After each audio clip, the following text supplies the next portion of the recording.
നാമം ജപിക്കണം കർമ്മികൾ സർവദാ സംസാരം തീരുവാനെന്നും കലിയുകേ. 4 യുഗത്തിലും മോശം കലിയുഗമെങ്കിലും നാമത്താൽ മുക്തി നൽകും ഹരി.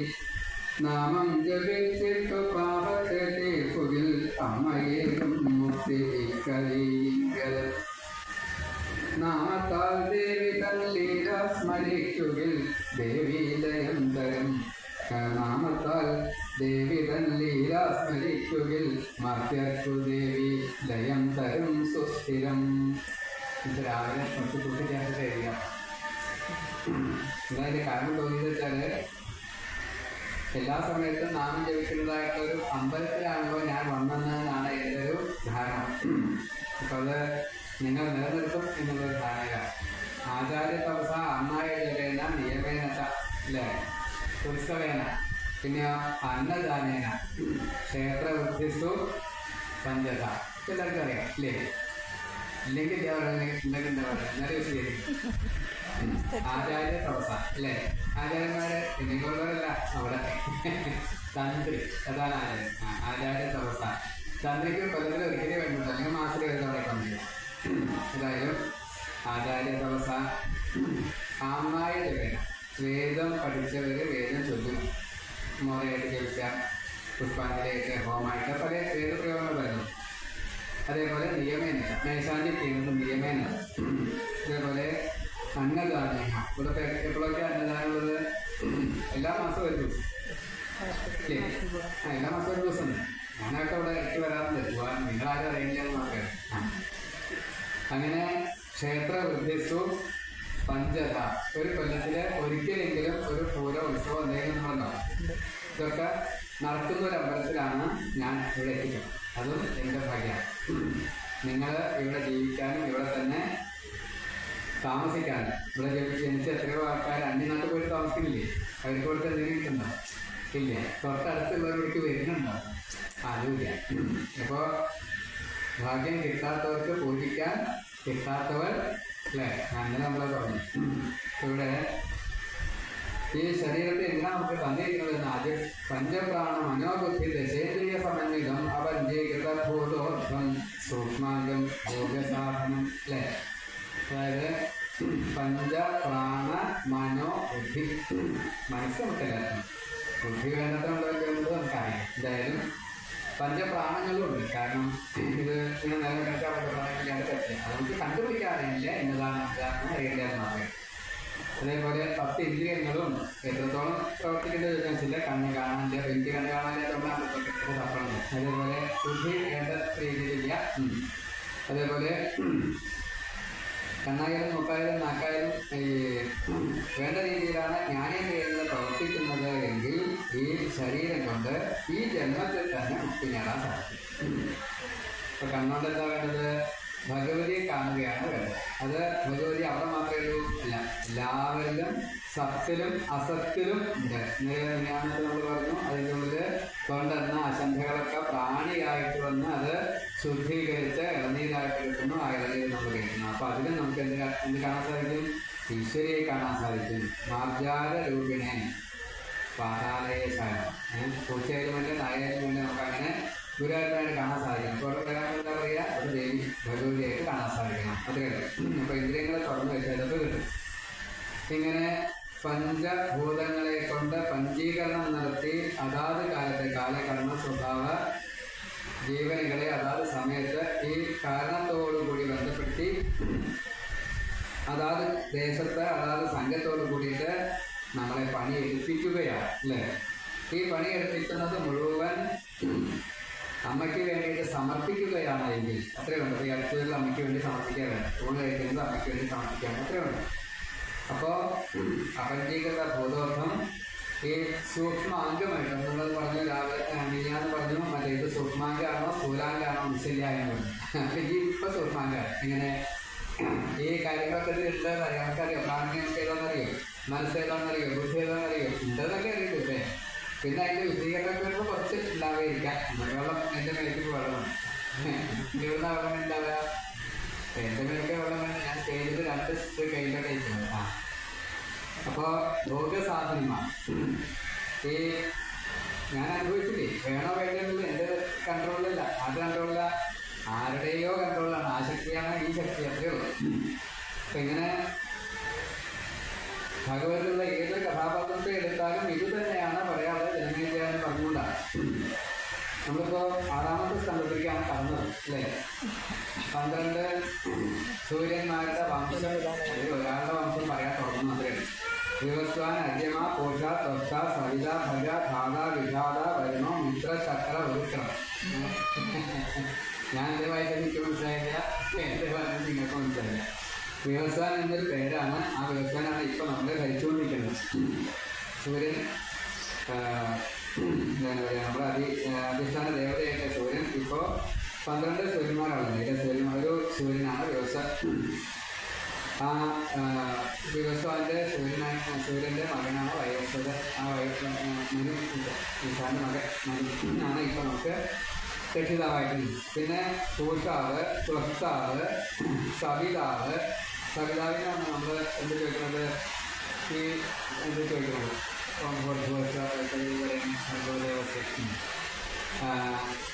ഭഗൻ, അതുപോലെ ധാതാവ്, വിധാതാവ്, വരുണൻ, വിത്രന്മാർ. നമ്മൾ ഈ അടിയത്തെ രണ്ട് തുടങ്ങണം. മലമൂത്ര ജലാർത്ഥം ലഘ്വാഹാരോ വിശേഷത എന്നാണ്. ഇന്നത്തെ കാലം കൂടുതൽ ആഹാരം കഴിക്കും, വേണ്ടതും വേണ്ടാത്തൊക്കെ വയറ് കഴിച്ചിട്ടുണ്ടാകാം. നമുക്ക് അറിയില്ല, കഴിക്കാറില്ല. ഉണ്ടാക്കി തരുന്ന ഓരോരുത്തർ നമ്മളത് കഴിക്കും. പക്ഷേ അതിൻ്റെ അടിസ്ഥാന ദേവതകളാണ്. അതുകൊണ്ടാണ് ഈ സന്താനം ഉണ്ടാവാത്തത്. ഇതിൻ്റെ കാരണങ്ങൾ വയറ് കഴിച്ച് തിന്നേണ്ടതാണ്. ഞാൻ അത് കുറ്റം പറയലാണ്.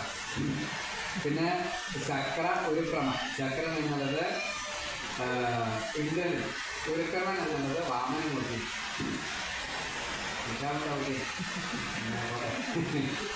ഏതായാലും 12 സൂര്യന്മാർ ഇപ്രകാരത്തിലുണ്ട്. അതിൽ ത്വഷ്ടാവിൻ്റെ വംശത്തിൽപ്പെട്ട 2 പേരുടെ കഥയാണ് ഇപ്പോൾ നമ്മൾ പറയുന്നത്.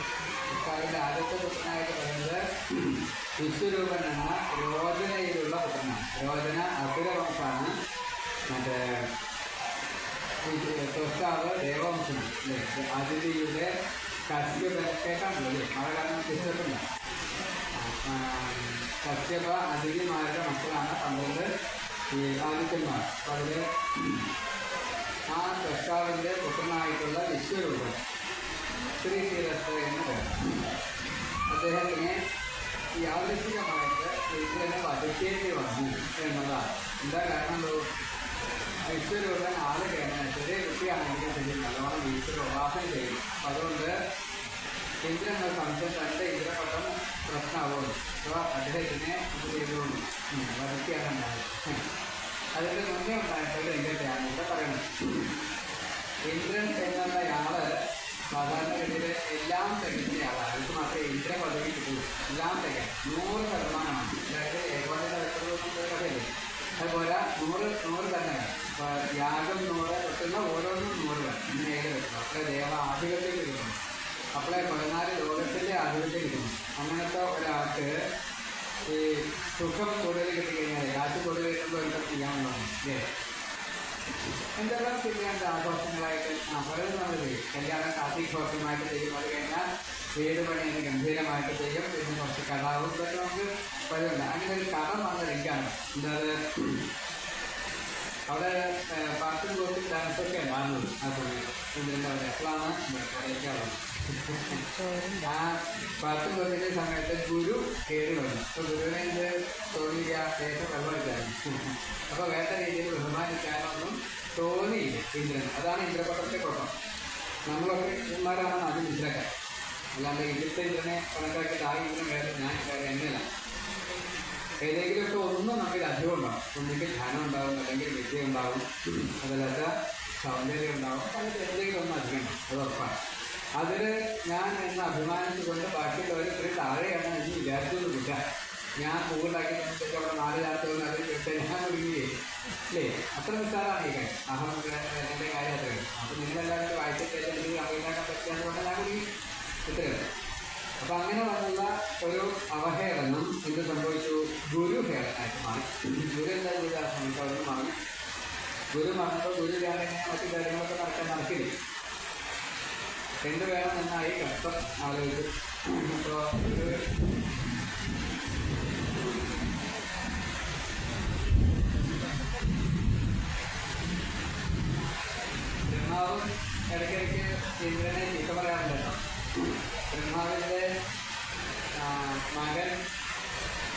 ദക്ഷൻ, ദക്ഷന്റെ മകള് അരുതി, അരുതിയുടെ മകൻ ഇന്ദ്രൻ. അപ്പൊ അമ്മത്താവണിക്ക് ബ്രഹ്മാവിന്റെ വംശത്തിൽപ്പെട്ടയാണ്.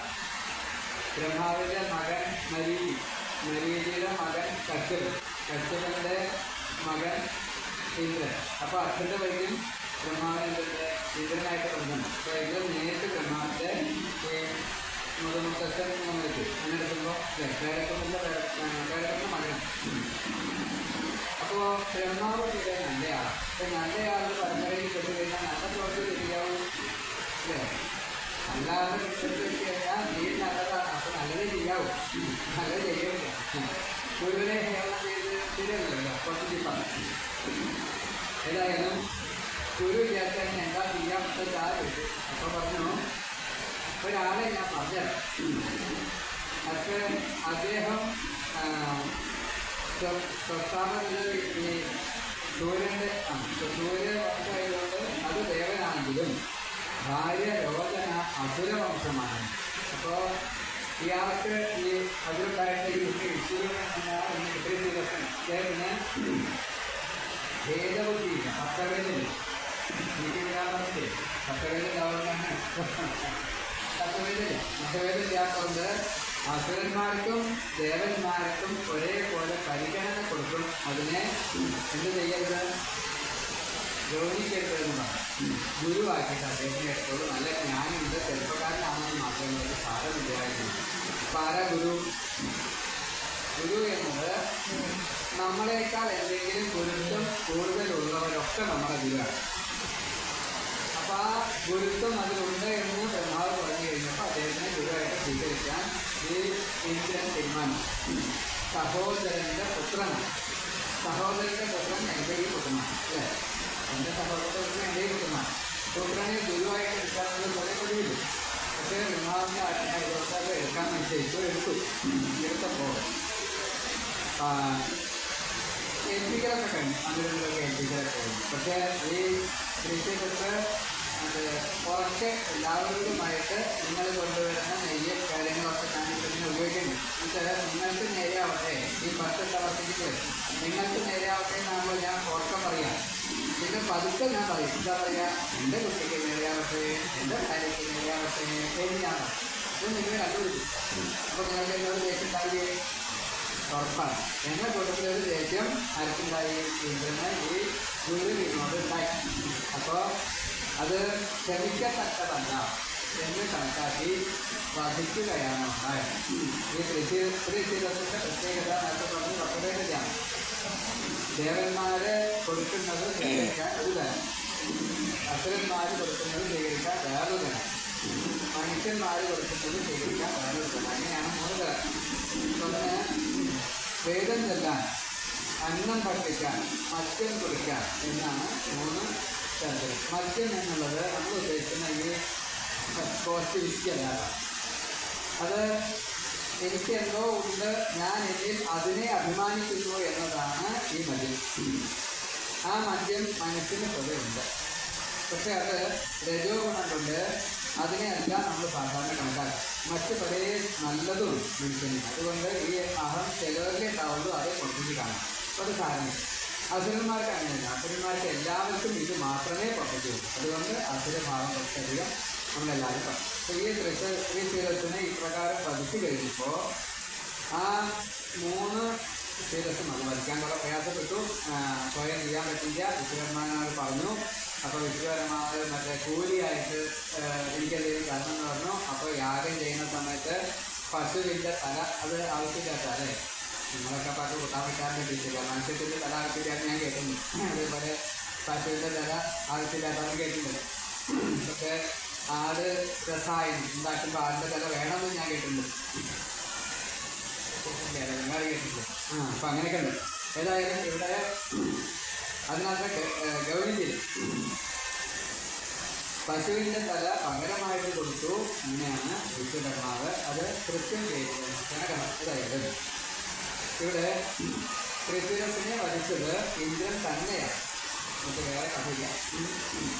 വൃത്രൻ്റെ ശിരസ് ഇതേപോലെ ഇന്ദ്രൻ തന്നെയാണ് വധിച്ചത്. എന്നാലും അതിന് വിശ്വകർമാവിന് ചെറിയൊരു പങ്കുണ്ട്. പുരാണങ്ങൾ നമ്മൾ ഭ്രമിച്ച് വിശ്വസിക്കും. ഏത് തരത്തിലെന്ന് നോക്കണം. നമ്മൾ എന്ത് കണക്കാക്കുന്നു? വധിച്ചു എന്ന് കണക്കാക്കും. അത് ഇന്ദ്രനാണെന്ന് കണക്കാക്കും. ഒരു സഹായിയായിട്ട് വിശ്വകർമ്മനെയും സ്വീകരിച്ചു എന്ന് കണക്കാക്കും. അപ്പം അതിൽ ആ പുരാണം അങ്ങനെ പറഞ്ഞു, ഈ പുരാണം അങ്ങനെ പറഞ്ഞു, ആ ആചാരം ഇങ്ങനെ പറഞ്ഞു, അത് അതിൻ്റെ വിഷയം. ഇവിടെ വിശ്വസിക്കുന്നത് 3 തലകള് 3 ഭാവത്തില് പക്ഷികളായിട്ട് പറന്നുപോയി എന്നാണ്. കപിഞ്ചലം എന്നുള്ള തരത്തിലുള്ളതായിട്ട് പക്ഷികളായിട്ട് ഈ വേദ സ്വീകരണങ്ങളിലുള്ള ആ തല പറന്നുപോയി, പക്ഷിയായിട്ട്. മറ്റത് തിത്തിരി പക്ഷികളായിട്ട് മനുഷ്യന് ഈ അന്നം സ്വീകരിക്കുക മാനവ വിഭാഗത്തിലുള്ള ആരോഗ്യം, അത് തിത്തിരി പക്ഷികളായി. മദ്യം കുടിക്കുക എന്നുള്ളത് കുരുവി അല്ലെങ്കിൽ കളവിൽ എന്നുള്ള രീതിയിൽ പക്ഷികളായിട്ട്. നമുക്കിപ്പോൾ ആ പക്ഷികളൊക്കെ ഏതായെന്ന് വെച്ചാൽ കളവിൽ മാറിക്കഴിഞ്ഞു കണക്കാക്കണം. അപ്പോൾ ഇവിടെ എല്ലാവരും ചിത്രകാലത്തുള്ള മോഹങ്ങളിൽ നമ്മളൊക്കെ പെട്ടവരാണ്. എല്ലാവർക്കും കേൾക്കാൻ കഴിയും, അറ്റത്തുള്ളവർക്കും ബാക്കുകളിലും കേൾക്കാൻ കഴിയും. നമ്മളെല്ലാവരും മോഹത്തിൽപ്പെട്ടവരാണ്. എന്താ മോഹം? ശാരീരികമായിട്ടുള്ള ഈ ഞാൻ എന്നുള്ള ഈ ഘടന, ഇത് ഞാൻ ദേഹമാണ് എന്നുള്ള വിചാരമാണ് മോഹം.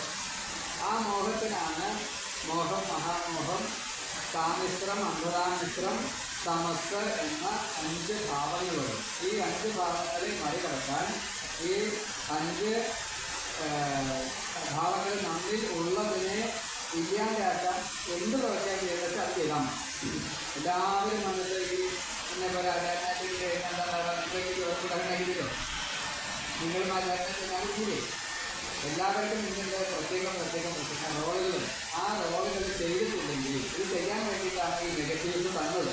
അപ്പോൾ ഈ നെഗറ്റീവ്സ് നമ്മൾ എന്താ ചെയ്യുന്നത്? തള്ളിക്കളയുക എന്താ വേണ്ടത്?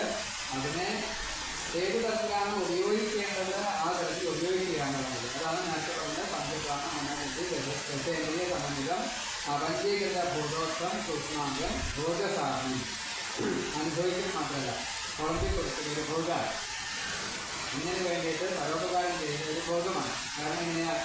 അവരിൽ നിന്നുണ്ടാകുന്ന ആ സംതൃപ്തി ഒരു അനുഗ്രഹമായിട്ട് നമ്മിലേക്ക് വരും. ആ സ്വീകരണമാണ് ഭോഗം. മനസ്സിലായി? പരോപകാരം ചെയ്യുമ്പോൾ നമുക്ക് കിട്ടുന്നതായിട്ടുള്ള ഈ അനുഭവമാണ് ഭോഗം. അത് പാപങ്ങളെ തീർക്കാൻ ഉപകരിക്കും. അതേപോലെ തന്നെ പ്രാരബ്ധം സങ്കീർണപ്പെട്ടതാണ്. അതൊക്കെ നമുക്ക് ഒഴിവാക്കാൻ സാധിക്കും. ദേഹം, ധനം, ഗൃഹം, ഇത് എൻ്റെ അഹമ്മമാണ്. അത് എത്രത്തോളം ഞാൻ കൂട്ടിവെക്കുന്നുവോ അത്രത്തോളം ഈ മോഹം നെഗറ്റീവായിട്ട് മാറും. ആ നെഗറ്റീവ്സിനെ ഇല്ലാണ്ടാക്കുവാൻ, നെഗറ്റീവ് വരാനുള്ള കാരണം മായ, അത് അമ്മയാൽ പ്രയോഗിക്കപ്പെടുന്നതാണ്. ആ മായ ഇല്ലാണ്ടാക്കാൻ നമ്മൾ ചെയ്യാൻ മായയെ തന്നെ ആഗ്രഹിക്കാൻ വേണ്ടി. അപ്പോൾ മായ എന്നുള്ളത് യാ സ മായ എന്ന്, അല്ലേ? യാ മാ സ മായ. യാതൊന്നാണോ ഇല്ലാത്തത് അതാണ് മായ. യാ മാ സ മായ. അപ്പോൾ ഈ പ്രപഞ്ചത്തിൽ കാണുന്നത് മുഴുവൻ ഇല്ലാത്തതാണ്. ഈ പ്രപഞ്ചത്തിൽ കാണുന്നതൊക്കെ നമ്മളെ സംബന്ധിച്ചുള്ളതാണ്. ദേഹബോധം ഉള്ളതുകൊണ്ട് എല്ലാം ഉള്ളതാണ്. ആ ഉള്ളതിനെ നമ്മൾ ഉപയോഗിക്കുകയാണ് വേണ്ടത്. നമുക്ക് നേരത്തെ നമ്മൾ പറഞ്ഞു. അപ്പോൾ എങ്ങനെയാണ് ഉപയോഗിക്കുക? ഓരോരുത്തരും അവരവരുടേതായ കർമ്മങ്ങളെ ചെയ്യലാണ് ഈ ഉപയോഗം.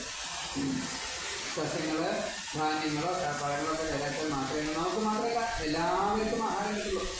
സസ്യങ്ങളിൽ നിന്നും പുറത്തേക്ക് വരുന്ന ശുദ്ധ വായു നമുക്ക് കിട്ടിയില്ലാച്ചാൽ ഈ പ്രാണരക്ഷ നടക്കില്ലേ, അല്ലേ? അങ്ങനെ ഓരോന്നും അവരവരുടേതായിട്ടുള്ള എപ്പോഴാണോ സൃഷ്ടിയിൽപ്പെട്ട് ഈ ശരീരം സ്വീകരിക്കുന്നത് അതാണ് ജനനം.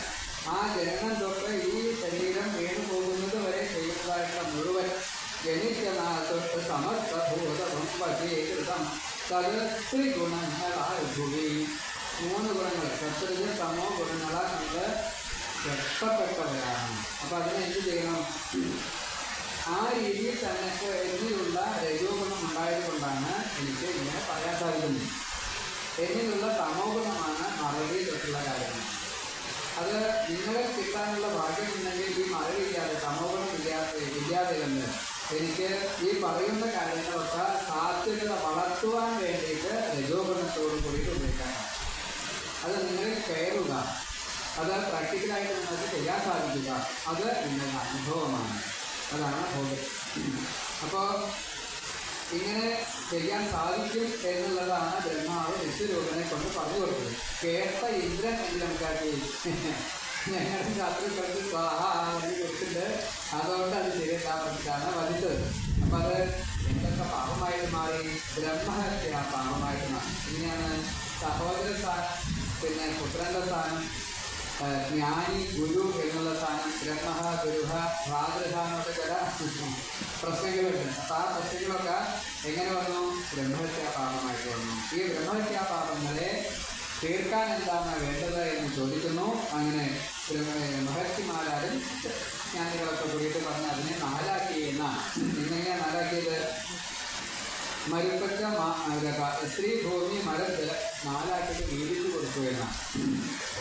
നമുക്ക് എല്ലാവർക്കും അറിയാം, ഭൂമി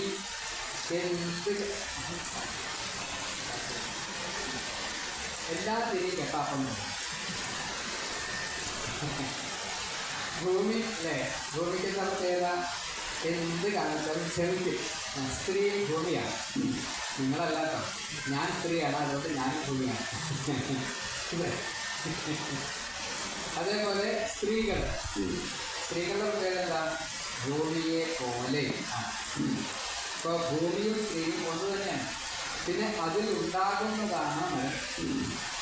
മരം എന്നുള്ളത് മരവിച്ച മനസ്സാണ് പറയുന്നത്. അവർക്ക് നിൽപ്പാണ് കൊടുത്തേക്കുന്നത് അല്ലേ? അതേപോലെ തന്നെ നമ്മിലുള്ള ആർദ്ര ഭാവമാണ് ജലം. മനസ്സ് ആർദ്രമാണെന്നാണ് പറയാം. ഇനി നമുക്കതിൻ്റെ ലൗകികമായിട്ട് പറയാം. ഭൂമിക്കും സ്ത്രീക്കും മരത്തിനും ജലത്തിനും ഈ പാപത്തെ നാലാക്കിയിട്ട് ഭാഗിച്ചു കൊടുത്തു. അതിൽ ഭൂമിക്ക് കൊടുത്തത് മരുപ്പറ്റ എന്ന രീതിയിലാണ്. അപ്പോൾ മരുഭൂമിയിൽ മരുപ്പറ്റുണ്ടാകും. എന്താ മരുപ്പറ്റ ഗുണം? അതിൻ്റെ പ്രത്യേകത എന്താ? വെള്ളം ഉണ്ടെന്ന് തോന്നും, അവിടെ കെട്ടി കഴിഞ്ഞാൽ വെള്ളം കിട്ടും. അതാണ് മരുപ്പറ്റ. അങ്ങനെ മരുപ്പറ്റ അതിൻ്റെ പാപമായിട്ടും പിന്നെ അതിൻ്റെ ശാപത്തിനൊരു പ്രതിവിധിയും എല്ലാ ശാപം മാത്രമായിട്ടല്ല, നെഗറ്റീവ് മാത്രമായിട്ടൊന്നും കഴിയില്ല. ശാപം മുക്തിയായിട്ട് കൊടുത്തത് നമ്മൾ എത്ര കുഴി കുടിച്ചാലും കിണറ് നിന്ന് കുടിച്ചാലും കാലക്രമേണ അത് നമ്മളായിട്ട് കുറിച്ചൊന്നുമാണ്. കിണർ ഇരുന്നിട്ട് മുക്തി അത് ഇപ്പോഴത്തെ വരില്ല. നമ്മുടെ ആയുസിനൊക്കെ തോന്നുന്നില്ല. പക്ഷേ എപ്പോഴെങ്കിലും തരും. പുഴ പോലും കുറച്ച് കഴിഞ്ഞാൽ കാണാനുണ്ട്. സ്ഥലത്തേക്ക് കാണാനുണ്ടേ ഇപ്പോഴും ഉണ്ട്. അതിൽ കിട്ടില്ല. അതേപോലെ താനെ തോന്നു വരും. അതേപോലെ സ്ത്രീ അത് മനുഷ്യൻ നിലയ്ക്ക് തന്നെയാണ്. മാസം വരെ കാണാൻ വേണ്ടി പാപമായിട്ട് വന്നു. പക്ഷേ ശാപമുക്തിയായിട്ട് കൊടുത്തത് ഗർഭകാല രവി മനുഷ്യൻ മാത്രമുള്ള വികൃതിയാണ്. പിന്നെ മരം എന്നുള്ളത് കറയാണ്. ആ കറ കേട്ടാൽ റബ്ബറില്ല, മാറ്റാൻ പറ്റില്ല. പാലിൻ്റെ കറ, പാൽ മരങ്ങൾ. ഇപ്പോൾ മോഹങ്ങൾക്ക് പേരാൻ മുട്ടാൻ വിളിക്കാം. അതേപോലെ അത്തി, ഈ പാല് വിളിച്ചാൽ അങ്ങനെ പാൽ വിളിക്കുന്ന മരുന്നുകളാണ്. ശുദ്ധിക്ക് വേണ്ടിയിട്ട് പാലെല്ലാം വിഷങ്ങളാണ്. അത് കറ പാപമാണ്. അടുത്തൊരു ഈ പാപമാണ് നമ്മൾ എന്തിനുപയോഗിക്കുന്നത്? പരിഹാരത്തിൽ കിട്ടുന്നത്. അതാണ് അതിൻ്റെ ശാപത്തിൻ്റെ മുക്തിയായിട്ട് കിട്ടിയത്. ഇത് കൊമ്പ് വെട്ടിയാലും പൊട്ടിമുളയ്ക്കും. മരത്തിൽ നിന്ന് വിട്ട് പോകാനും അത് മണ്ണിലേക്ക് കഴിഞ്ഞാൽ മുളയ്ക്കും. ഇതാണ് അതിൻ്റെ മുക്തിയായിട്ട് കൊടുത്തത്. അതേപോലെ ജലത്തിൽ നിന്നുണ്ടാകുക നിരാവര തുടങ്ങിയുള്ള ചളി ഉണ്ടാവും. ആ ചളിയാണ് അതിൻ്റെ പാപം. സ്വതേ ജലം ശുദ്ധമാണ്. കലത്തിനെ കൊണ്ടാണ് ജലം അശുദ്ധമാവുന്നത് അല്ലേ? നമ്മളായിട്ട് എന്തെങ്കിലും വികൃതി ചെയ്ത് വിചാരിച്ചാൽ സ്വതേ ജലം ഈ മഴവെള്ളം സ്വതേ ശുദ്ധമാണ്. ആദ്യത്തെ മഴയ്ക്ക് അശുദ്ധി ഉണ്ടാവാൻ വികൃതി ഉണ്ടാവുന്നത്. അത് കഴിഞ്ഞാൽ പിന്നത്തെ ശുദ്ധമായിട്ട് ജലമാണ്. ആ ശുദ്ധമായിട്ട് ജലത്തിന് നമ്മൾ അശുദ്ധമാക്കിക്കൊണ്ടാണ് അശുദ്ധമാകുന്നത്. ഏതായാലും നിരാപര ആയിട്ടാണ് ഈ അശുദ്ധി പുറത്തേക്ക് വരിക. പാലാഴി കടന്നപ്പോൾ ആദ്യം നമുക്ക് കാളകൂട വിഷമാണ്. നമ്മൾ തൈര് കളയുന്നത് ആദ്യം വരുമ്പോൾ അതിൻ്റെ കളർ ഇല്ലേ? ആ കളർ ചെറിയ മികച്ച് ചിലവർ ഒരു കളയും. ചിലവരത് ആദ്യത്തെ പത കളയില്ല. കാരണം അതിൻ്റെ നൊരാപത എന്നുള്ളത് പാപമാണെങ്കിൽ ഇപ്പോൾ നിങ്ങളൊക്കെ പശുവിൻ്റെ കറങ്ങും പാലും ഒക്കെ സൊസൈറ്റിയിൽ കൊടുത്തേക്ക് പോയിട്ടുണ്ട് അല്ലേ?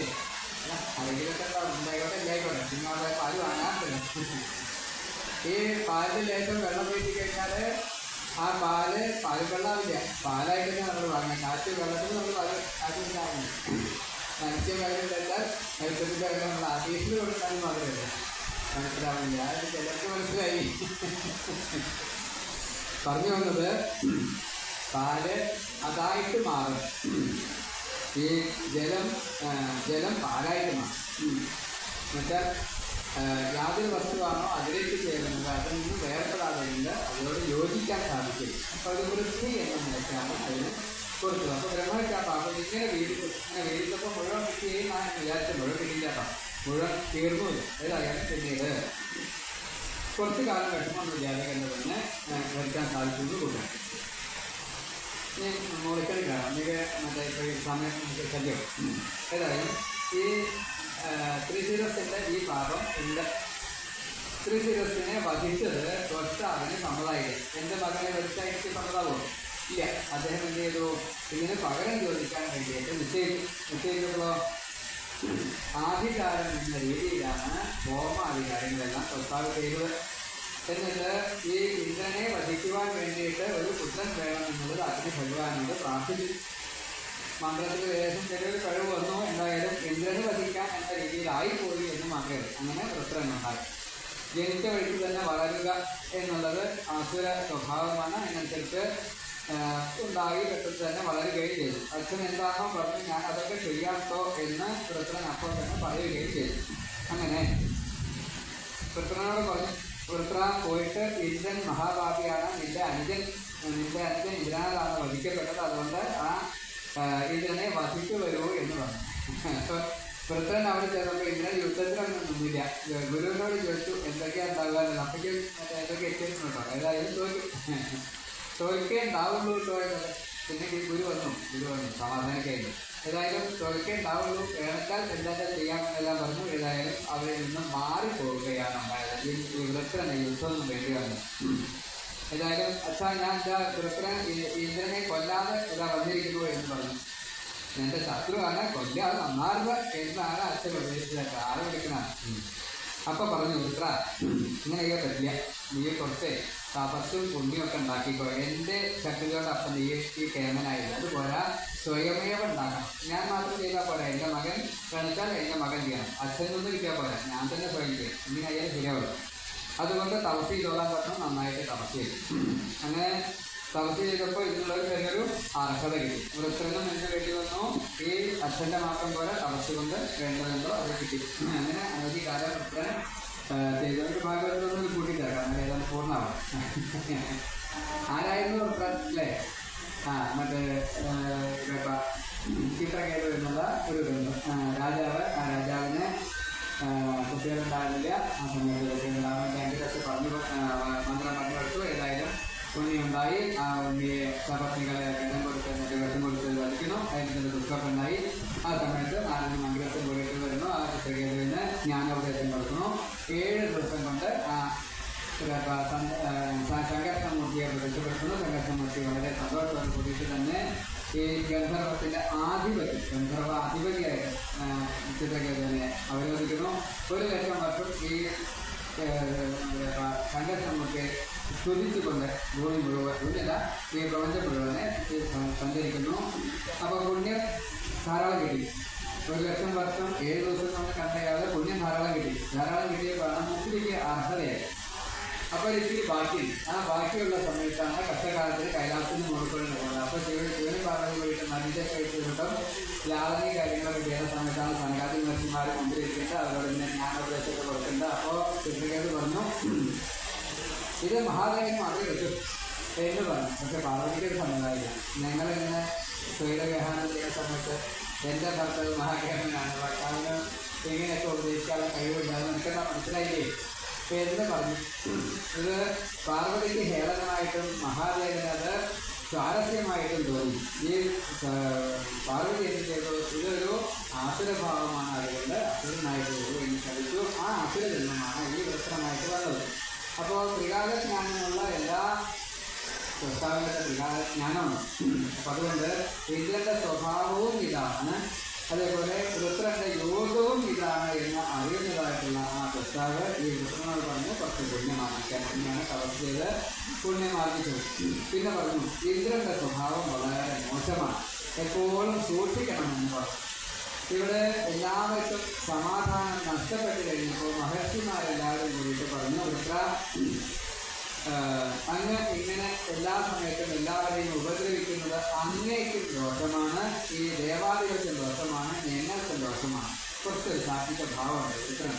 അതുകൊണ്ട് ഈ മഹർഷിമാർ പറഞ്ഞതൊക്കെ കേട്ടു. അപ്പോൾ സ്വസ്ഥാവ് ഇടപെടും, നല്ലോണം സൂക്ഷിക്കണം, ചിലപ്പോൾ മഹർഷിമാർ ദേവന്മാർക്ക് അനുകൂലമായിട്ട് പറയൂട്ടോ എന്നൊക്കെ പറഞ്ഞു. അതൊന്നും കാര്യമാക്കിയില്ല. ഏതായാലും ഈ സഭയിൽ ചർച്ച ചെയ്ത തീരുമാനമായി ഒരു സന്ധി ചെയ്തുകൊണ്ട് താൽക്കാലികമായിട്ടൊരു ശാന്തി ഉണ്ടാക്കുകയാണ് നല്ലത് എന്ന് കണക്കാക്കി അങ്ങനെ അഗ്നിസാക്ഷിയായിട്ടുണ്ട്. നന്നായിട്ട് തന്നെ ഒരു രംഗം അവിടെ സജ്ജീകരിച്ചു. അപ്പോൾ സന്ധി ചെയ്തു, അങ്ങോട്ടും ഇങ്ങോട്ടും യോജിക്കുകയില്ല, ഞാൻ സഹോദര സ്ഥാനം എന്ന രീതിയിൽ കണക്കാക്കാമെന്നുള്ള പറഞ്ഞ് ഈ മഹർഷിമാരുടെ സാന്നിധ്യത്തിൽ അഗ്നിസാക്ഷിയായിക്കൊണ്ട് ഇന്ദ്രനും വൃത്രനും സന്ധി ചെയ്തു. പിന്നെ കുറേ സുഖമായിട്ട് നന്നായിട്ട് ജീവിക്കാം എന്നാണ് ആര് വിചാരിച്ചത്? വൃത്രൻ വിചാരിച്ചത്. പക്ഷേ ഇന്ദ്രൻ അതല്ല വിചാരിച്ചത്. ഈ സന്ധി കാരണം കൊണ്ട് ലോകിയാണല്ലോ ഒരേ പാത്രത്തിൽ കഴിക്കുന്നു. അപ്പോൾ കൂടിയുള്ള കാര്യങ്ങളൊക്കെ ഒപ്പായി എന്നാണ് കഥ. ഏതായാലും തോഷ്ടാവ് പറഞ്ഞ വൃത്ര, ഇന്ദ്രൻ അത്ര നല്ലവനല്ല, നീ ഒപ്പം നിൽക്കുമ്പോൾ നിന്നെ നീ ഒന്ന് സൂക്ഷിക്കണം കേട്ടോ എന്ന് പറഞ്ഞു. അത്ര ഞാൻ സൂക്ഷിച്ചോളാട്ടോ എന്നൊക്കെ പറഞ്ഞു വെച്ചാലും ഇവിടെ ഇന്ദ്രൻ്റെ ഈ സൂത്ര വഴികൾ ഓരോന്ന് വൃത്രനെ വധിക്കാൻ വേണ്ടിയുള്ള ആസൂത്രണം ചെയ്തു. വിഷ്ണു തൊട്ടുള്ള ഓരോരുത്തരോടും പറഞ്ഞു. അങ്ങനെ അമ്മയുടെ അടുത്തെത്തി. അപ്പോൾ വൃത്രൻ ഈ ജനദ്രോഹം വല്ലാണ്ട് ചെയ്യുന്നുണ്ട്, സാത്വിക ദ്രോഹം വല്ലാണ്ട് ചെയ്യുന്നുണ്ട്, അസഹനീയമായിരിക്കുന്നു, പുണ്യം മുഴുവൻ നഷ്ടമാവുകയും ചെയ്തു. അപ്പോൾ ആ സമയത്ത് പറഞ്ഞു, അമ്മ ഇന്ദ്രൻ്റെ അമോഘാസ്ത്രമായിട്ടുള്ള ഈ വജ്രാസനം കൊണ്ട് ഉണ്ണിയെ വധിക്കാൻ സാധിക്കില്ല. അതേപോലെ തന്നെ വിഷ്ണുവിൻ്റെ തേജസ്സായിട്ട് പൂർണ്ണമായിട്ട് ചേർന്നാലും വധിക്കാൻ സാധിക്കില്ല. അത്രയും എന്തിൻ്റെ പുണ്യം ആർജിച്ച ഒരു ജന്മമാണ്. ഇപ്പോൾ ദ്രോഹബുദ്ധിയിലാണ് ഇരിക്കുന്നത്, ആസുരബുദ്ധിയിലാണ് ഇരിക്കണമെന്ന് മാത്രമല്ല. അതുകൊണ്ട് ഞാനും അതിൽ പ്രവേശിക്കാം, ഇതിന് സമയമായിരിക്കുന്നു എന്ന് പറഞ്ഞു. അങ്ങനെ ഒരു ദിവസം സന്ധ്യയ്ക്ക് കടൽ തീരത്ത് വെച്ചിട്ട് രണ്ടുപേരും കൂടിയിട്ട് കളിക്കുന്നതിൻ്റെ ഇടയ്ക്ക്, ജലക്രീഡ ചെയ്യുന്നതിൻ്റെ ഇടയ്ക്ക് ഒന്ന് നോരി പാചകം എടുത്തിട്ട് ഇങ്ങനെ എറിഞ്ഞ് കളിക്കുക, അങ്ങോട്ടും ഇങ്ങോട്ടും വരുന്നു എന്നതാണ് കഥ. പക്ഷേ ഇന്ദ്രൻ മന്ത്രം ജപിച്ചു, ആഹ്വാനം ചെയ്തു, തൻ്റെ വജ്രത്തേക്ക് കയറ്റി. അതേപോലെ തന്നെ വജ്രത്തേക്ക് വിഷ്ണുവിനെ ആഹ്വാനം ചെയ്തു, വിഷ്ണു അതിനെ കയറ്റി, അമ്മയുടെ അനുഗ്രഹത്തെയും കയറ്റി. ഇത് പറയുമ്പോൾ നിങ്ങൾക്ക് അടുത്തേക്ക് കരച്ചിൽ വരുന്നത്, ഞാൻ അപ്പോൾ കരഞ്ഞു വരും. എല്ലാ ദിക്കിൽ നിന്നും ഈ ചതി വരികയാണ്. അപ്പോൾ ഇത് അങ്ങനെ അങ്ങോട്ട് പ്രയോഗിക്കുകയാണ്. സന്ധ്യ നേരത്താണ് ഈ സന്ധി ചെയ്യുന്ന സമയത്ത് ഹിരണ്യകശിപു ചോദിച്ച വരം പോലെ രാത്രി പാടുക, പകൽ പാടുക, അങ്ങനെ പാടുക, ഇങ്ങനെ പാടുക എന്നൊക്കെ പറഞ്ഞായിരുന്നു. അപ്പോൾ ആ സന്ധ്യാ സമയത്ത് ഈ നൂരാത്തോട വജ്രത്തോട് കൂടിയിട്ട്, ലക്ഷ്മണൻ്റെ തേജത്തോട് കൂടിയിട്ട്, അമ്മയുടെ അനുഗ്രഹത്തോട് കൂടിയിട്ട് ആയുധമായിട്ട് വൃത്രങ്കനയിൽ പ്രയോഗിച്ചു. അതോടുകൂടിയിട്ട് വൃത്രൻ എന്തായി? മരിച്ചു വീഴും. വലിയ സങ്കടമായി. പക്ഷേ ഭജന കൊണ്ട് എപ്പോഴും നല്ലതേ വരും. തൊട്ടാവ് ഇതിൽ ഈ സമയത്ത് മറ്റ് അഭിചാരങ്ങളോ അല്ലെങ്കിൽ മറ്റേതെങ്കിലും തരത്തിലൊന്നും ചെയ്തില്ലാതെ എൻ്റെ തപസ്സിന് പോവുകയാണ് ഉണ്ടായത്. അപ്പം നോക്കിയിട്ടുള്ള മനസ്സിൻ്റെ ഒരു മാറ്റം നോക്കിയുള്ളൂ. അതേപോലെ ഈ കർമ്മം ചെയ്ത് കഴിഞ്ഞാൽ ഫലമുണ്ട്, യാതൊരു മാർഗ്ഗമില്ല, അനുഭവിച്ചേ പറ്റുള്ളൂ. എന്ന് വെച്ചാൽ വീണ്ടും വന്നു ഈ സമയത്ത് ബ്രഹ്മത്തെ എങ്ങനെ ഉപേക്ഷിക്കുക? കുട്ടിയെ പറ്റില്ല. ഈ യാഗം ചെയ്താലും പോയില്ല, നാലാക്കി പറ്റില്ല, ഈ എന്ത് ചെയ്താലും പോയില്ലാന്ന് ഉറപ്പായി. കാരണം അത്രയും തപസ്യനെ. അപ്പോൾ ആരും കാണാത്ത സ്ഥലം എവിടെയാണോ ഉള്ളത് എന്ന് വെച്ച് എല്ലാ ദിക്കലിക്കും അന്വേഷിച്ച് പോകുന്നു. എല്ലാ ദിക്കലും ഈ ബ്രഹ്മത്യ ഒരു ചീഞ്ഞ മത്സ്യത്തിൻ്റെ ദുർഗന്ധം പണിക്കുന്നതായിട്ടുള്ള രൂപത്തിൽ മത്സ്യത്തിൽ എനിക്കാണ് വരുന്നത്. എന്തായാലും ആ വെള്ളത്തിൻ്റെ അടുത്തേക്ക് വെള്ളത്തിലുള്ള മനസ്സിലായി വെള്ളത്തിന് അപ്പുറത്തേക്ക് വരുന്നു. മാനസരത്തിലെത്തി. മാനസരത്തിൻ്റെ നടുക്കിൽ ലക്ഷ്മി ഇരിക്കുന്ന താമരയുടെ തലയിൽ അടിയിൽ തന്നെ ബ്രഹ്മയ്ക്ക് കണ്ട് കടക്കാൻ നോക്കിയില്ല. അവിടെ 1000 കൊല്ലം തപസ്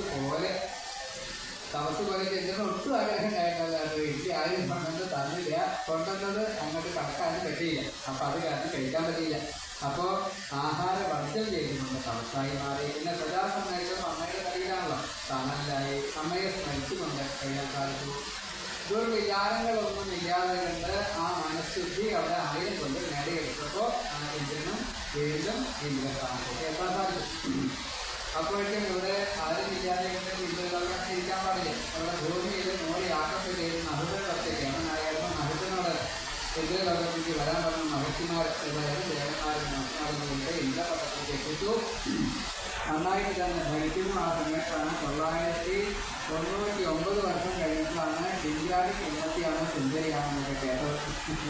എന്നാൽ എനിക്ക് അവകാശമുണ്ട്. ഇവരുടെ ഭാര്യ എൻ്റെയും ഭാര്യയാണ് എന്ന് പറഞ്ഞു. അപ്പോൾ ഇത് സമ്മതമല്ല, അത് ശരിയാണെന്ന് ഞാൻ പറഞ്ഞു. ഏതായാലും ദേവിയാണ് വളരെ ഭക്തതയാണ്, ഈ ദേവിയുടെ അംശമാണ്. ദേവിയെ സ്മരിച്ചു. ഗുരുവിനോട് പറഞ്ഞോളൂ, ദേവസ്ഥയ്ക്ക് ഉപായം പറഞ്ഞിരുന്നു പറഞ്ഞു. ആ ദേവസ്ഥയ്ക്ക് ഉപായം പറഞ്ഞു. ഈ ഇതിനോട് അഭിഷ്ടമാകുന്ന ഇതിനോട് മഹർഷിമാരെ ക്ഷമിക്കപ്പെടുന്നതായിട്ടുള്ള പല്ലക്കിൽ വരാൻ വേണ്ടിയിട്ട് പറഞ്ഞോളൂ എന്ന് പറഞ്ഞ് അപ്പോൾ പല്ലക്കിലേക്ക് കയറി യാത്രയാവുന്നു. ആ സമയത്ത് കേട് പോരാ എന്ന് തോന്നി. ചാത്തവാണ് ഇതിൻ്റെ അടുത്ത് വരുന്ന നമ്മുടെ കാലത്ത് കഴിഞ്ഞിട്ട് കേൾക്കാറ് അല്ലേ? ചാത്തവാണ് ഇതിൻ്റെ അടുത്ത് വരുന്ന.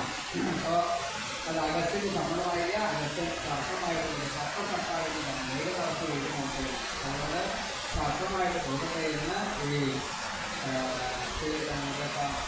മനുഷ്യനെ അകത്തിൽ ചതച്ചു ഭൂമിയിലേക്ക് വീണു.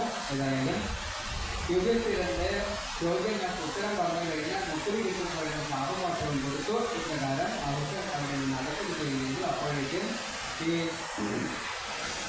സീതയുടെ ശാപം മുഴുവൻ ചെയ്യുന്നു. അമ്മയുടെ അനുഗ്രഹം കൊണ്ട് തിരിച്ചു വരികയും ചെയ്തു. ആയിക്കട്ടെ.